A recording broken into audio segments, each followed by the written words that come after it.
Gas station dinner was the last straw. How I stopped being a wallet with a pulse. I used to think marriage was about partnership, love, and shared burdens.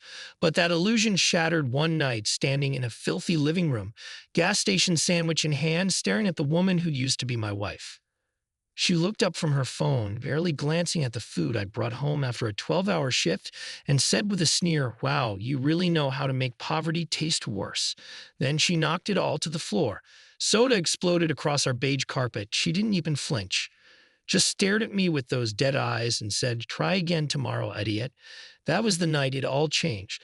That was the moment I stopped being a husband and realized I was just a wallet with a pulse. The buildup. Skylar and I had been married for 4 years. When we met, she was witty, artsy, and a little chaotic, but in a cute way. She told stories with flair, laughed loudly, and made everyone feel like the center of her universe. Somewhere in those years, that woman vanished, replaced by someone who saw me not as a partner, but as a resource. She hadn't worked in over a year. Her last job was a short lived contract with a marketing firm. The excuses changed each month: burnout, toxic bosses, needing to focus on her creative side, and most recently, that she was too stressed to function. Meanwhile, I worked 50 to 60 hours a week. My emergency fund dwindled from nearly $8,000 to less than $750. It wasn't emergencies that drained it. It was forgotten rent payments, overdrafted subscription renewals, and surprise credit card bills she conveniently never mentioned. The dinner that wasn't. I came home that night with gas station food. It was all I could afford after covering the rent. Again, rent she was supposed to pay with our joint account, her one job. The apartment looked like a crime scene: overflowing trash, dishes stacked like a game of ceramic Jenga, and the distinct smell of week-old pad thai. I dropped the sandwiches on the table. I didn't say much. I was too tired. She looked at them and laughed. Actually laughed. "Wow." She said, "You really know how to make poverty taste worse." Then she swept her arm across the table. "Try again tomorrow, idiot." The snap. I didn't scream. I didn't throw anything. I just turned around, walked out, and drove to a 24-hour grocery store parking lot. It was 2:47 a.m., and I was sipping from a bottle of lukewarm soda, listening to my heartbeat echo in my skull.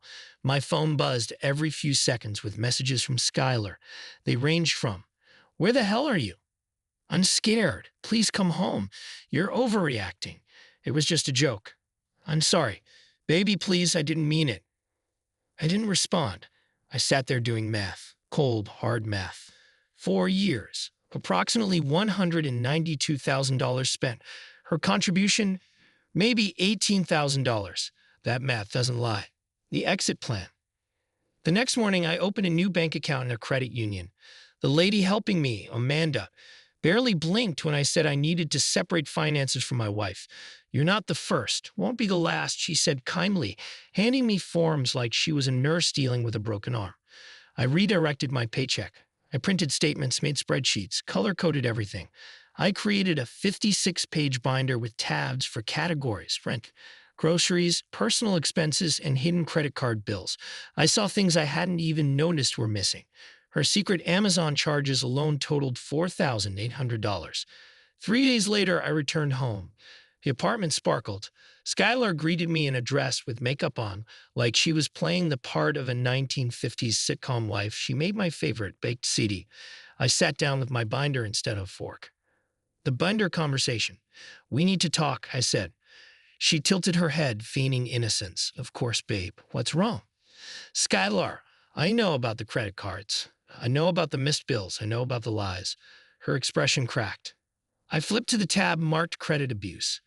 "You've spent more on skincare in 6 months than I've spent on groceries all year." Cue the tears. Cue the blame. Cue the gaslight. "You always make me feel like I'm not enough. You control everything. This is financial abuse. I only spend money to make myself feel better because of how you treat me." Then came the rage. "You're pathetic. You are always cheap. I stayed with you out of pity." Each line she thought was a dagger, but with every word I felt freer. I moved into the spare room that night with a mattress, a lamp, and my binder. It was the first night I slept soundly in years. When the money stops, within a week, the consequences hit. Her card got declined trying to order sushi. She blamed me for cutting her off. I explained calmly that I would cover 50% of rent, groceries, utilities. Nothing more. She screamed. She threatened to leave. I nodded and returned to my room. The next day, she packed a bag and went to stay with her friend Aurora. It felt like fresh air moved into the apartment. The performance.